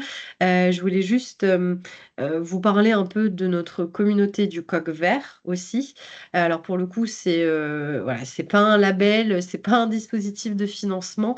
Ça va plutôt venir en fil rouge des 3 piliers du plan climat dont je vous ai parlé tout à l'heure. On accompagne plus de 2500 entreprises qui sont particulièrement engagées sur ces sujets de transition énergétique et écologique. Et donc, ces entreprises-là, on détermine leur éligibilité ou pas finalement. On va leur proposer des événements dédiés pour cette communauté-là, de mise en relation, de formation, de rencontres aussi avec d'autres partenaires qui peuvent être stratégiques pour ces entreprises-là. On n'a pas de critères sur la taille de l'entreprise ni son secteur, mais c'est vraiment une communauté qui est valorisante pour les entreprises. Et ce sont aussi des sociétés qu'on met en avant régulièrement lors de nos événements, sur nos réseaux sociaux, pour qu'elles puissent inspirer d'autres, mais c'est aussi une façon de valoriser le service ou le produit qu'elles peuvent proposer au service du climat. Donc ça aussi, voilà, ça peut être quelque chose si vous avez des clients en tête qui sont particulièrement avancés sur ces sujets-là, ça peut valoir le coup de leur parler de cette communauté du coq vert. Et je ne sais plus. Ah oui. Alors, un dernier point, mais peut-être que vous connaissez déjà cette plateforme, même si elle est relativement récente. C'est vrai que nous, on entend souvent nos clients nous dire qu'ils sont noyés sous tous les dispositifs qu'il peut y avoir. Alors c'est plutôt bon signe parce que ça veut dire que nos entreprises elles sont bien aidées, bien accompagnées, donc c'est super. Mais en fait, un dirigeant qui n'a pas le temps, voilà, ne sait plus à qui il doit s'adresser entre la région, les banques, enfin voilà, il y a quand même beaucoup d'acteurs autour de la table. Du coup, l'ADEME, BPI France, CCI, CMA s'est mis autour de la table et a essayé de construire une plateforme qui permettrait en fait à l'entreprise, donc elle se connecte sur la plateforme, elle complète un questionnaire qui franchement prend même pas une minute, avec quelques infos sur son entreprise, et la plateforme va pouvoir lui générer toutes les aides pour lesquelles elle peut être éligible ou pas. Donc ces aides ADEME, BPI France, CCI, CMA. Et donc, ça peut être des aides financières ou pas, des subventions, des programmes de formation, gratuits ou pas. Voilà, donc ça, c'est une plateforme qu'on essaye de pousser à nos dirigeants pour qu'ils puissent avoir au même endroit toutes les infos et qu'ils sachent qui contacter et quand. Parce que c'est pas toujours évident pour les entreprises de s'y retrouver. Donc, c'est une plateforme qui est encore en cours de construction. Voilà, et là, c'est donc les annexes que je vous ai ajoutées qui viennent donner plus de détails sur tout ce dont je viens de vous parler. Vous pourrez les survoler. Et voilà, là, je suis à disposition si vous avez des questions. Je serais très contente d'y répondre, mais s'il y a des questions qui devaient arriver plus tard, je me rendrai aussi disponible pour qu'on en rediscute sans problème.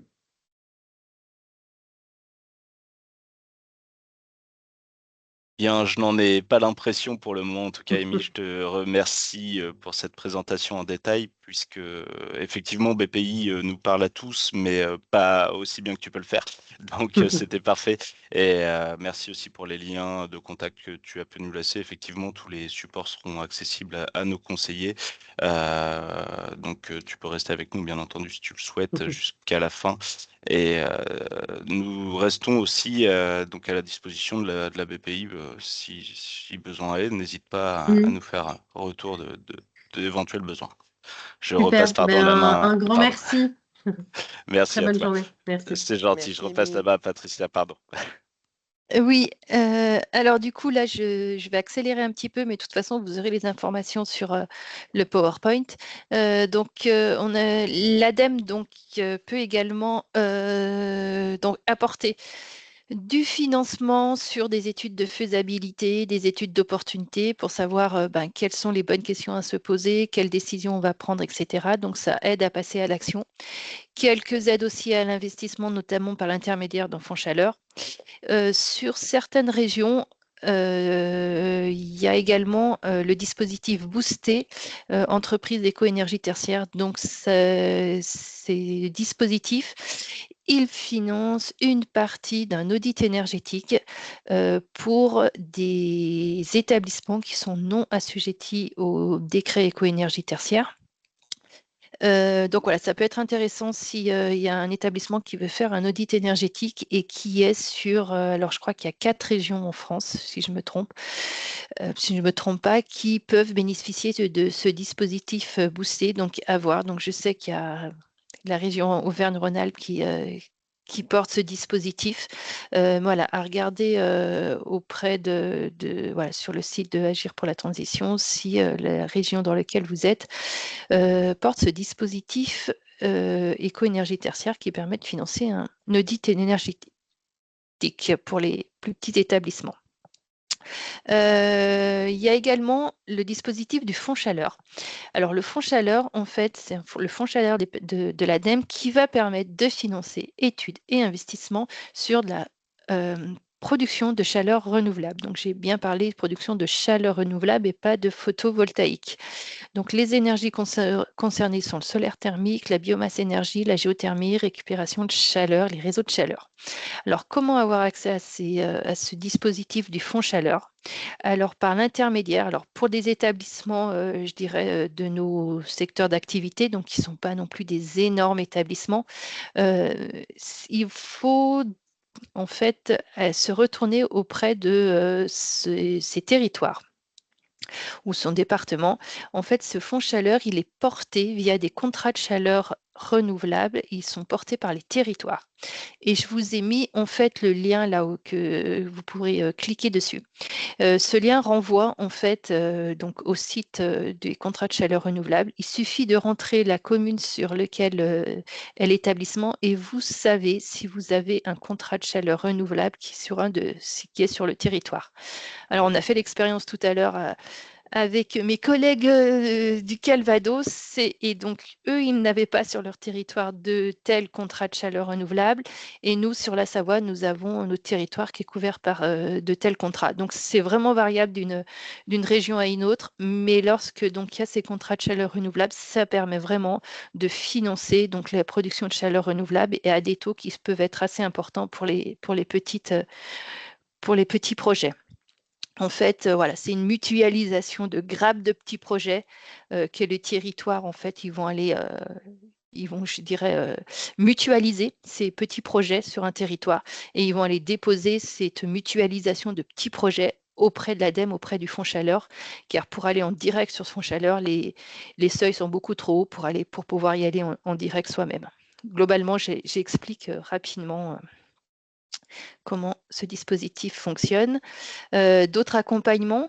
Donc, je vais laisser la parole à Anaïs, là, un petit moment. On va y aller rapidement parce que, comme toujours, on déborde.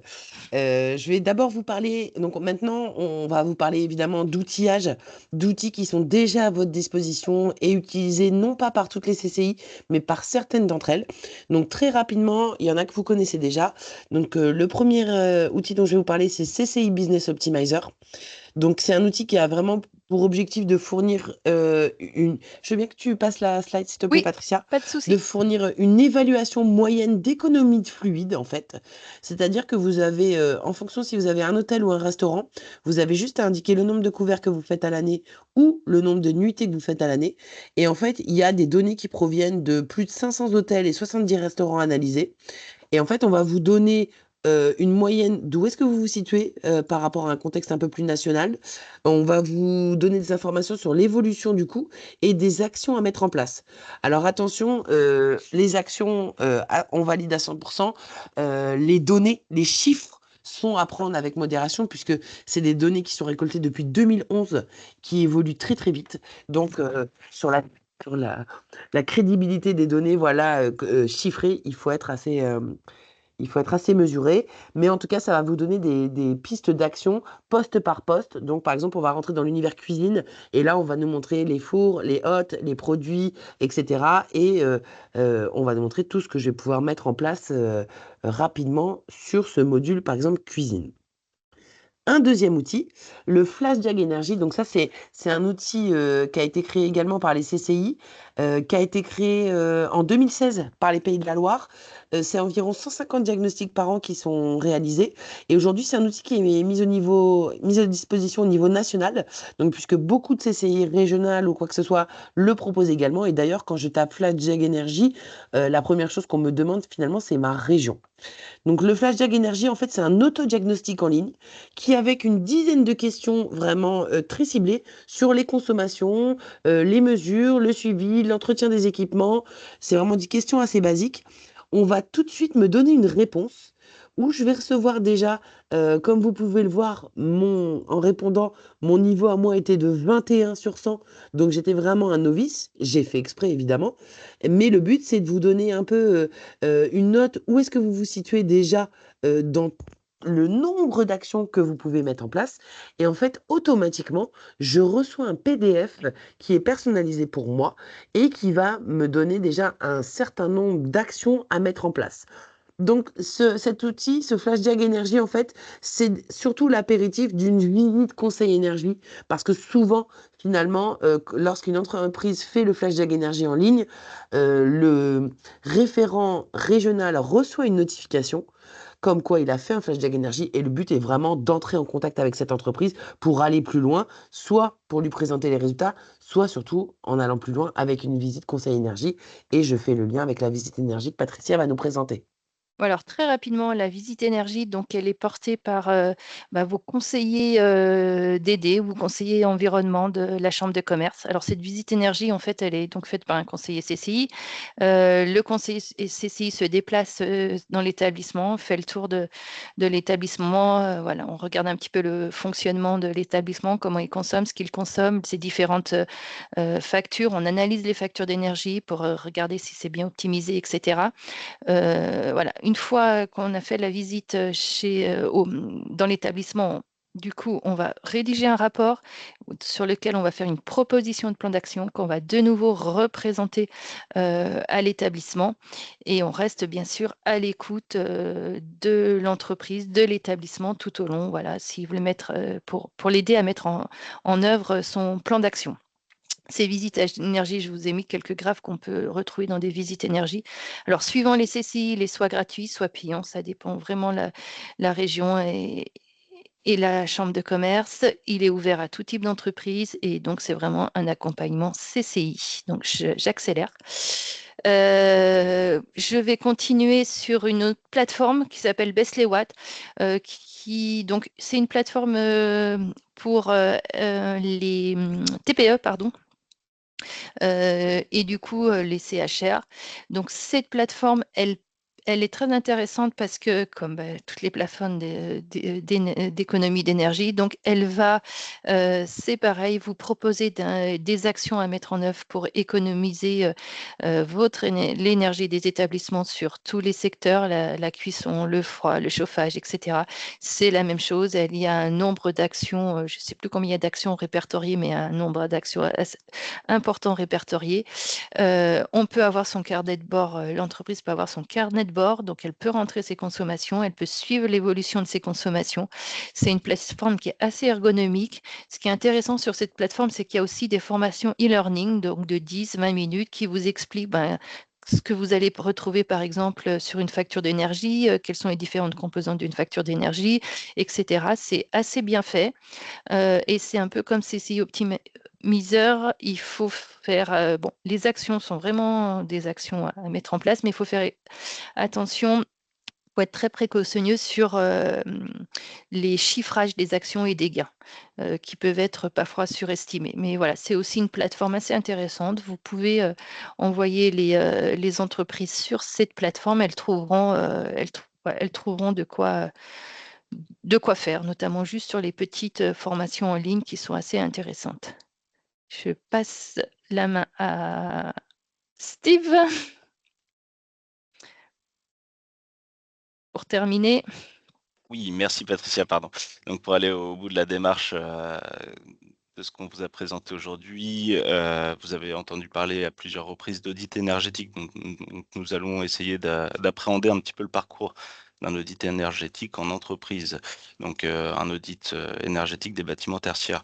Je vous passerai donc effectivement la définition vulgaire et tous ces textes de loi qui sont indiqués. Si vous voulez la lire, c'est avec grand plaisir. Le processus, c'est le plus intéressant. Donc, il y a la préparation et la collecte de données en premier lieu. Donc, ça débute souvent par des échanges, soit téléphoniques ou par mail, où effectivement les informations cruciales à la réalisation de cet audit sont demandées.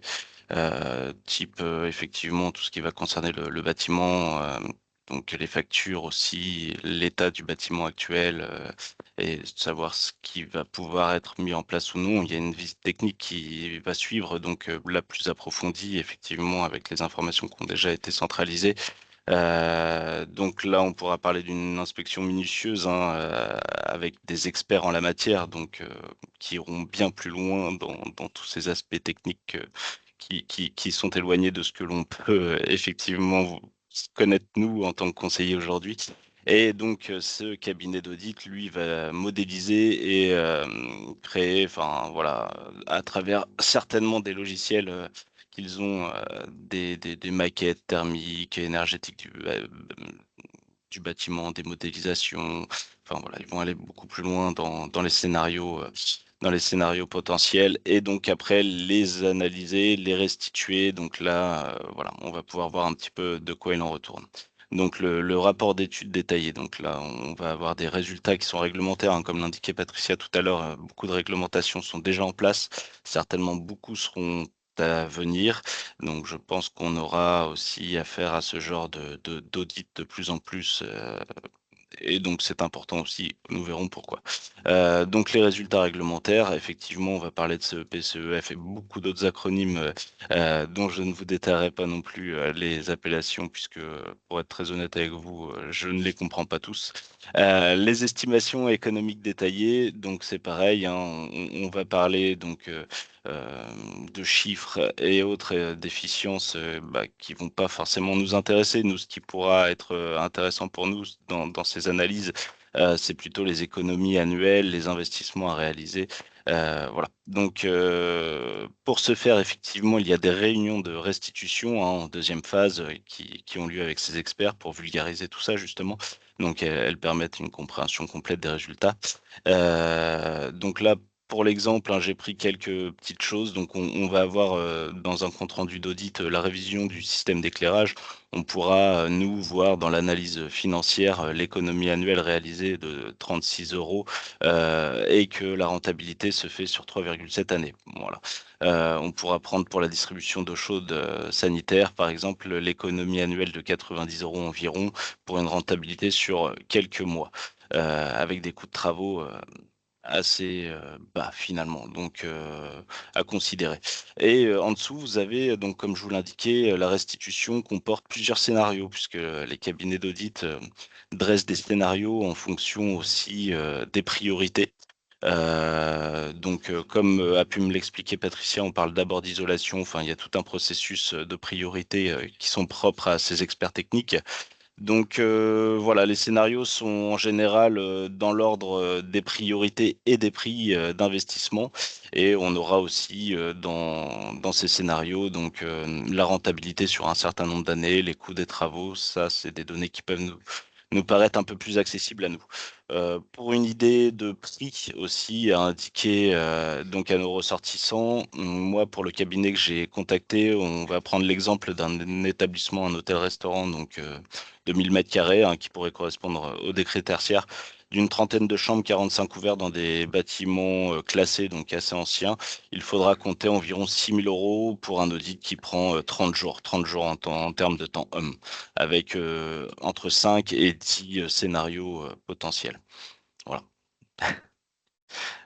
Donc les avantages et les impacts dont on pouvait parler tout à l'heure, l'optimisation forcément énergétique, hein, ça va être, la priorité, de l'audit. Donc on voit que des économies potentielles, peuvent atteindre 30 à 50.